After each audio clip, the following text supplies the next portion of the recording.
Hello, my friends, and welcome to episode 96, the last episode that I'm recording in 2023. It has been almost 2 years of the podcast. I may have mentioned that before. And again, I'm just thrilled to be here and excited to be sharing thoughts with you, especially as we bring this year to a close.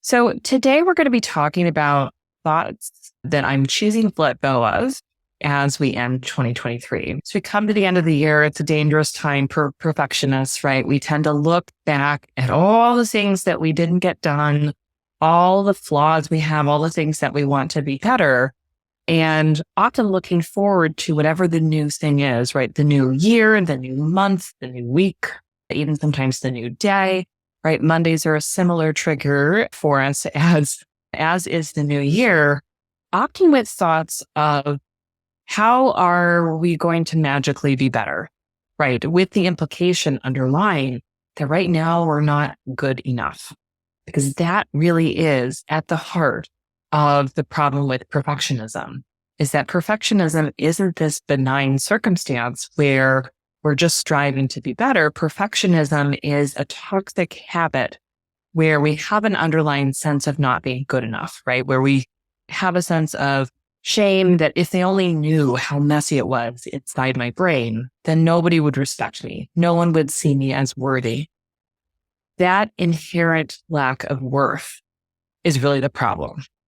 And so today I'm going to share 10 thoughts that I'm working on letting go of, because I think that for many of us, these thoughts will resonate and these thoughts will sort of bring out different sides of the same coin. So here we go. Number 1, the universe owes me. Now with this one, I often had the sense that my sacrifice, my being willing to people please and put others' needs above my own, that there was some kind of tally going on, counting up all of my good deeds. Sometimes I thought that my family would be doing this. Sometimes I thought that my employer would be doing this, right? That if I was around during the holidays and took extra shifts so people could go on vacation, if I agreed to cover someone's OB call, if I was the one who brought treats to the party, whatever those things were, that I was earning brownie points that would somehow later benefit me. And it's not to say that we might not be building up goodwill, but no one is keeping track of those things except for you. So if you find yourself constantly sacrificing, believing that others are keeping score and eventually you get to come out with the winning chips, I would like you to let go of this thought this year. And I would like you to start taking care of yourself, start setting some boundaries, start saying no when you need to say no. Number 2, I should have had this figured out by now. And this is a thought that comes up all the time when I'm coaching physician clients. There is this sense that because we are highly trained, high achieving, highly skilled people, that we should have figured out our emotional resilience, that we should be master parents, right? That we should know everything that comes through the door. As a primary care person, right? Someone who was kind of right up front, seeing undifferentiated concerns and diseases and weird things on people. I know very clearly that I do not have it all figured out. That's okay. But there are so many elements of life that people think that they should be further along than they are. Let's just look at this in a different light, right? We have put so much work into becoming this version of ourselves, into becoming physicians, into becoming caregivers, into becoming parents, if that's your journey, right? So many of these things, we have put so much effort in, but that has come at the cost of other things. We may struggle with relationships. We may not be able to figure out our taxes. There may be a lot of areas that we don't have skill in, and that's okay. We shouldn't feel the need that we should know how to do everything. Not possible for one person to have all of that knowledge, all of that skill. So let's let it go when we have the thought, I should have figured this out, or I should be able to figure this out. Thought number 3, I can't change. Now, this defeating thought often comes around when we are trying to do something for ourselves, right? When we are trying to change a health habit. Perhaps, again, like we are trying to start an exercise habit or a reading habit, or we're trying to get our notes done more quickly.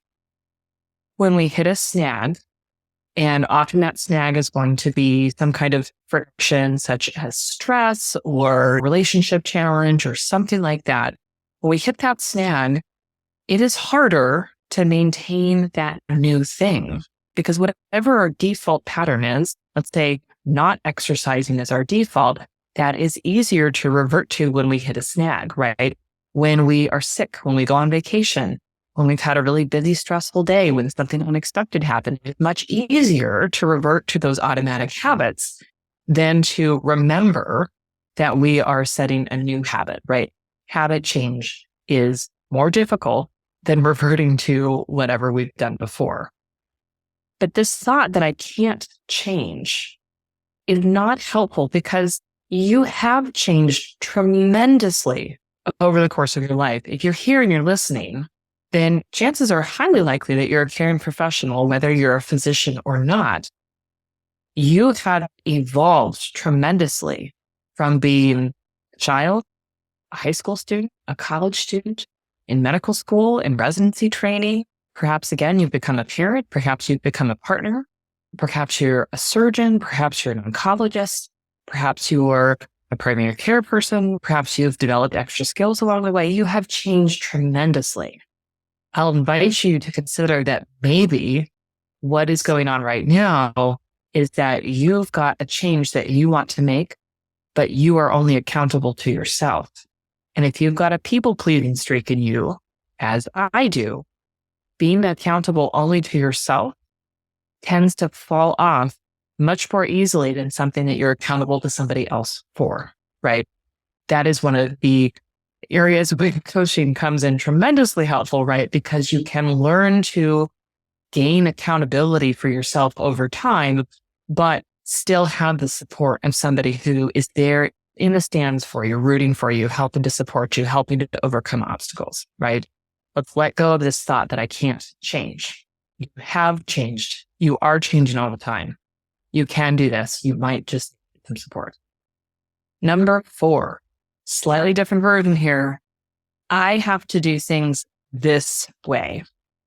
So this can sound very similar to thought number 3 of I can't change.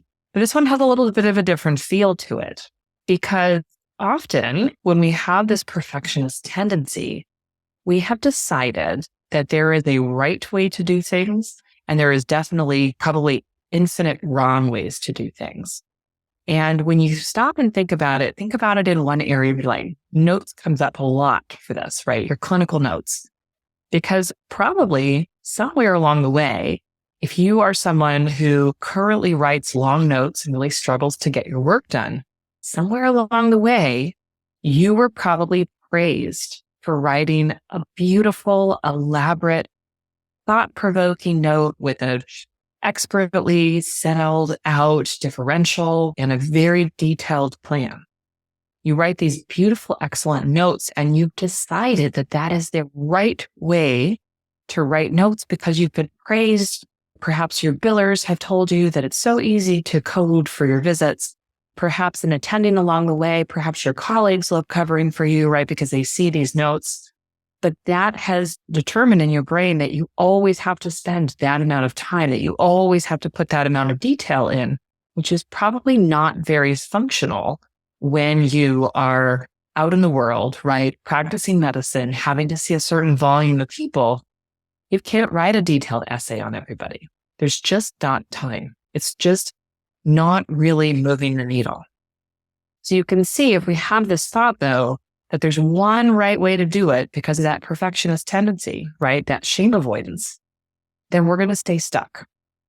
There are many right ways to do things. There are ways that work better for you than others. Of course, will be ways that will be better for billing, for example, with note writing. But that doesn't mean there's only one right way. And that doesn't mean that the hardest way is the right way, even if you've received praise for that in the past. Number 5, everyone else seems to be fine. What's wrong with me? Ouch, right? This one also comes up a lot in the physicians that I talk to. It comes in different flavors. Sometimes people will tell me that they are just so much more anxious than their colleagues, right? That they just have tremendous anxiety. And because of their tremendous anxiety, it makes everything so much harder. And I believe you. I believe that you have tremendous anxiety. Our jobs literally breed hypervigilance into us. That is part of our training. And it is something that continues, especially right now in this era where most of us are understaffed, right? We have inadequate team support to be able to be monitoring for mistakes, making sure that things don't fall through the cracks. That breeds more and more anxiety and hypervigilance because it is on our shoulders, right? We are the highest level of responsibility for our patients. It falls to us. We are the ones who get sued if there's a malpractice suit or some kind of a mistake. We are the name that it's attached to the chart. There are many reasons why this is true, that we might think that we have an excessive amount of anxiety compared to others. But we also have to realize that we are also very good at masking it and keeping it from other people. So you might think that you're the only person in the group who is experiencing this tremendous anxiety. I promise you that you're not. I promise you that there's nothing wrong with you, that your path has heightened this tendency in you, that there are ways to help decrease your hypervigilance, decrease your anxiety without providing bad care. But I also invite you to see that everyone else is not fine and hunky-dory and super happy with the way things are going. I have yet to find very many physicians. There are some out there who don't consider themselves to be quite anxious. I know that they're out there. They are not the ones that I tend to talk to a lot because they're not seeking me out. But just know that your anxiety is on par with the anxiety of other people. You are not broken. Our system is broken. Our training breeds this in us. There's nothing wrong with you. You are not flawed. A client recently told me that she felt like she was a square peg trying to fit into the round hole, right? She felt like she had a tremendous amount of anxiety and it didn't really fit with kind of the work of being a doctor, that she had more anxiety than her colleagues. But I pushed it even a bit further. She feels like a square peg trying to fit in a round hole, but really the round hole is a triangle, right? Because the way that our systems run often wants us to be endlessly happy without boundaries, always happy to see as many people who show up, always happy to achieve a high level customer service, never have emotions, never need to go to the bathroom, never need to stop and have a coffee break. What's that? Right? We are humans who have learned how to pretend to not be human. And we are trying to operate in a system that very conveniently doesn't want us to be human, right? You can see how that's a full setup. Anyway, the thought, everyone else seems fine, what's wrong with me, has got to go. You are not the problem. Our system, our training, there's a lot of elements there. You are not broken. Number 6, things should be better. Now, I am not saying that I don't want things to be better. I do want things to be better. I do want our insurance system to be better. I do want our clinics to run with high functioning teams. I do want high quality care and low volume of mistakes. I do want those things to be better. But if I constantly have the thought, things should be better, that my schedule should be easier, that somebody should do my notes for me, if I'm constantly thinking that things ought to be different than how they are, I'm not living in reality. And if I'm not living in reality, then I'm probably not adjusting, making changes, making tweaks, figuring out where my boundaries are. I'm sitting there grumbling and feeling frustrated and resentful that things aren't better. I'm feeling a sense of futility which is a key part of burnout, right? That nothing that I do matters because things should be better and they're not. We don't have to condone the way things are going.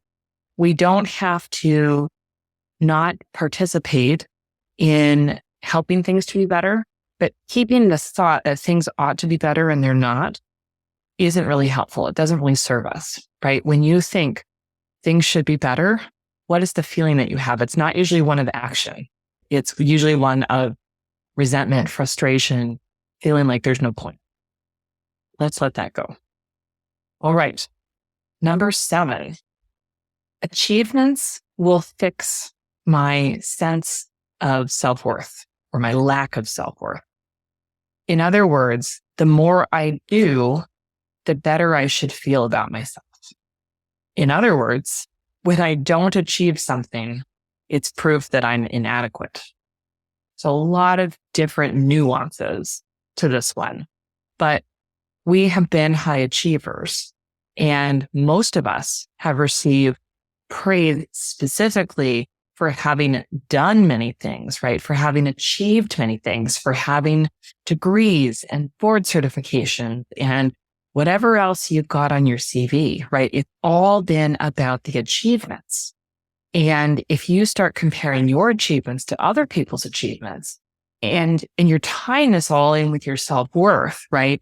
You're tying that in with your value as a person, you will constantly feel inadequate, right? Because you can always find someone who's done more. And it also generally means that anybody who's done less than you will also be devalued. That's not a helpful place to live. Why don't we choose to believe that we are innately worthwhile as human beings, that our self-worth doesn't have anything to do with our achievements, with our income, with the things that we've accomplished, about how serious we are as physicians or surgeons, kind of like how skilled the conditions are that we address. No, let's take all of that out, right? Yes, some of us are neurosurgeons, which is a highly complex, detailed skill level. But some of us need to do the pap smear. Some of us need to treat the diabetes. Some of us need to stitch things back together. There is a need for all of us. And my self-worth doesn't have to be less because someone else has a higher technical skill than I do. My self-worth is innate. When I believe that, I can still choose to go out and do things. I still choose to go out and achieve and learn and grow and do, but I'm not doing it from a place of trying to hustle and create my self-worth. Do you see the difference there? Many of us are struggling with this. And unfortunately, there's this cottage industry that has developed around secondary board certification. And I'm totally guilty of this one, right? I totally went out and got a second board certification as well as a bunch of other titles behind my name, because all of the achievements that I've had over the last 10 or so years, I was trying to feel better about who I was. That doesn't work because we need to believe that our self-worth is innate. We need to believe that we have value no matter what we do. Because if we always tie it to what we do and what we achieve, we will constantly be suffering from comparison. And we will constantly be feeling not good enough because we will always see other things out there that we have not done. There is finite time. There is finite energy. There is finite amount of time that we want to devote to achieving. We are worthy as we are. So let's let go of this idea that we need to achieve something in order to prove our self-worth. Thought number 8, people like me don't get to have help. Now, this also comes up a lot. And the reason that it comes up is that we are often the helpers. We are the problem solvers. It may be that we've asked for help in the past and we have not received it. It may be that we haven't asked, that we have just assumed that other people would understand that we needed or wanted help. It may be that people have tried to help us and we've said, no, or we've made it too hard, or we've said, no, it has to be done my way. It may be that there has been no one to ask. All of these different scenarios have been true, but it's often reinforced this belief that people like me can't get help, right? And sometimes that might be people like me can't ask for help. In my previous clinic, Our male providers would have chaperones for pap smears, which meant they had extra hands going on, or they had a chaperone for an IUD insertion or for certain procedures. I never had that. And part of that is because I'm a woman, but also it just normalized that the women physicians did not get helpers for procedures. That leaves us with this sense that we are not worthy of having help. And situations like that happen all the time, right? And it can be related to gender. It can be related to a host of other factors, right? It can be related to being an oldest child or any other number of things. But we've often come to believe that we are not able to receive help. And we actually may struggle to receive help when it is offered or when it is truly necessary. And that gets tied in with the other thoughts of like, I should have figured this out by now. I should be able to do things on my own. I have to do it this way. There's a lot that's mixed up in with this one. We all need help some of the time. We all deserve to have help. If we are wanting to be the most effective at our job, not the most efficient, right? But the most effective, able to do the right work, able to do right work for us that helps others, not necessarily to do as much work as possible, as fast as possible. There's a big difference there between efficient and effective. We want to be effective. We want to do the right work and do it well. But if I believe that I am not worthy of help, or that I can't have help, or that my help isn't good enough, right? That I can't coach people, that I can't choose to let go of some things, then I'm never going to be as effective as I could be, right? I'm never going to have that kind of team dynamic, whether that's at home or at work. None of us can do it all. We all need teams around us, right? We all need help and support to be as effective as possible and to be able to enjoy this life. Thought number 9, I'm not allowed to have boundaries because every time I try, someone gets upset. If you've listened to the show for a hot second, this is one that we talk about a lot. Setting and maintaining boundaries, especially if you're a people pleaser, especially if you are not used to having boundaries, is uncomfortable work. And it's uncomfortable because 1, you have to decide what the boundary is. 2, you often need to state that out loud to other humans or set it up in some way. 3, you need to wrestle with other people being upset or disappointed that you are not continuing to not have boundaries. Other people have benefited from you not having boundaries. They want you to continue to not have boundaries, not usually in a malicious way, but just because it makes their lives easier. So when you decide to set boundaries, when you decide to say, no, we won't have time to do a good job with that today, that's going to need to wait until next time. When you say, no, we aren't going to have an extra cookie tonight, that's not okay. We've had our limit for today. I don't know what that would be. When we say no, we are confronting other people's emotions and we have felt responsible for those other people's emotions most of the time. This will be uncomfortable for us. And we're going to need to learn how to handle that, learn how to be okay with other people's discomfort if we want to have boundaries. But we cannot see other people's discomfort or our discomfort as a sign that we are not allowed to have boundaries. We can see it as a sign that we are making a change and that change is surprising to people or disappointing people or other people thought that we would take a different path. It is, those are all true things. But it's not about you not being allowed to have boundaries. Again, that's a thought we need to put down. You are allowed to have boundaries. It is going to be uncomfortable. It is going to change your relationship with other people. Not usually going to destroy it unless it was already not a good relationship, right? If somebody has been taking advantage of you, if somebody has always been getting their way, if you've never said no to somebody and they're always the beneficiary of you not saying no, and you start saying no, things will change. They have an opportunity to grow. They have an opportunity to learn to sit with their own uncomfortable or negative emotions.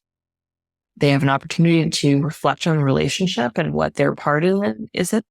You don't control those things. You are allowed to have boundaries. Boundaries are necessary in order to be a kind and compassionate and effective person in this world. That's just the truth. So let's let go of this idea that other people's displeasure at us setting boundaries, that our discomfort with other people's emotions are a sign that we shouldn't have boundaries. Thought number 10. Now, of course, we're hitting the end of the year, right? And as I mentioned at the beginning, we're about to start a new year, which is a perfectionist kind of trigger for many of us. And that's where thought 10 comes from. Next year will be better. Next year will be different. Will be different. We're constantly changing. We're constantly growing. We're constantly evolving. We're constantly striking up against challenges, right? If we are intentional, we may be making really good efforts there. And so some of those things will be better. We will have some good circumstances come to us, right? We may get lucky. We may have a vacation that we love. We may have food that we really love. We may find an exercise regimen that we really love and we feel good and we feel healthy. But that's not because the calendar has flipped from 2023 to 2024. Let's let go of this magical thinking that New Year's does anything, right? We feel exactly the same in 2024 as we do in 2023. The change of the year doesn't do it. If you want to decide to work on a new habit, if you want to decide to change your thoughts and evolve and gain some comfort with difficult emotions and make progress, that is powerful, but it doesn't automatically make the next year 100% better. It doesn't mean that you won't have negative emotions. It doesn't mean that everything is automatically better. It just means that the year has changed. We will always have difficult circumstances. People will get sick. People will get cancer. Traffic accidents will happen, right? Wars will happen. All of these things will still happen. And we'll also experience joy. And if we're practicing gratitude, we get to experience more joy, right? If we're practicing setting intentions and learning how to grow our boundaries and maintain them, if we are learning all these things, we can choose to have a better experience of things. We can choose to be evolving with intention and grace and humility. We can learn to have more self-compassion for the journey and start to measure ourselves in terms of the successes along the way that help to fuel the big things. But just the flipping of the year, just hoping that things will be better, isn't it? That's not going to do it. So let's put down this idea that next year will be better.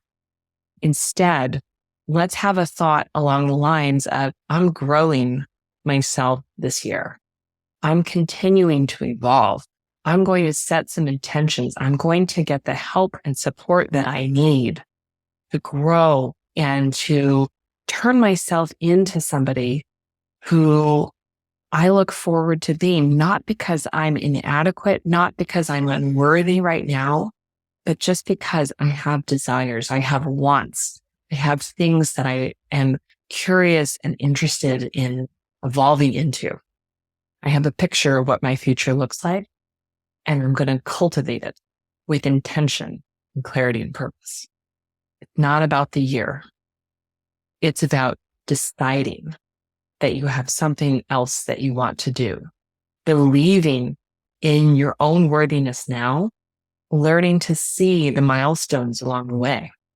All of these things are wonderful, powerful intentions that I hope that you'll bring with you as it does turn from December 31st, 2023 into January 1st, 2024. But remember, there is no magic in that calendar flipping over. The magic is in your intentionality. The magic is in deciding for yourself that you want to grow and evolve and deciding how that's going to look, what obstacles are going to come up, and how will you be prepared for them? How will you tackle things that you aren't prepared for? How will you choose to continue to set your sights high and reward and celebrate yourself along the way? These are the things that I want for you. These are the things that I want for myself. These are the things that I'm working on for myself. These are the things that I get coached on. And I hope that you will choose to decide for yourself, what are you going to let go of? What are you going to move towards? What do you want for yourself moving into this new year? Not from a place of lack, just because you want it. That felt cleansing. I'm going to run through the list again of the top 10 thoughts that I'm letting go of in 2023. Number 1, the universe owns me. Number 2, I should have this figured out by now. Number 3, I can't change. Number 4, I have to do things this way. Number 5, everyone else seems fine. What's wrong with me? Number 6, things should be better. Number 7, achievements fix my lack of self-worth. Number 8, people like me don't get to have help. Number 9, I'm not allowed to have boundaries. Every time I try, people get upset. And number 10, next year will be better. What are you letting go of in 2023 as we move into the new year? You don't need to set a resolution, but set an intention. What would you like? What are you willing to work for? What are you ready to let go of? My friends, I hope you will sit down. I hope that you will dedicate a little bit of time in your day to looking at this. It doesn't really matter if you do this as the year changes over. It doesn't matter if you do this in the middle of the June. It doesn't matter if you do this today or tomorrow. What matters is that you choose to do it. What matters is that you make an intention, that you are worth it, and you're ready to get going. For those of you who are listening to this in real time, my group program, Healing Perfectionism in Women Physicians, which runs about 3 times per year, is open now for enrollment. January 7th, 2024 is our start date. In this program, we do this work. We do this work together in community with women physicians. This is intentionally a small group program, so it's quite intimate. It's a chance for us to look at what's getting in our way, to decide what it is that we want more of, to see the obstacles for what they are, to let go of these unhelpful thoughts and make progress together with self-compassion, with community, with connection. Please consider doing this for yourself. Please sign up and let's get going. Have a wonderful rest of your week. Have a wonderful New Year's if you're listening to this in real time. I can't wait for 2024. Not because it's magically going to be better on the end either, but just because I am setting intentions, just because I'm always growing. I'm working on celebrating my wins as I go, and I hope that you'll choose to do the same. Have a wonderful rest of your day, and until next time, take care.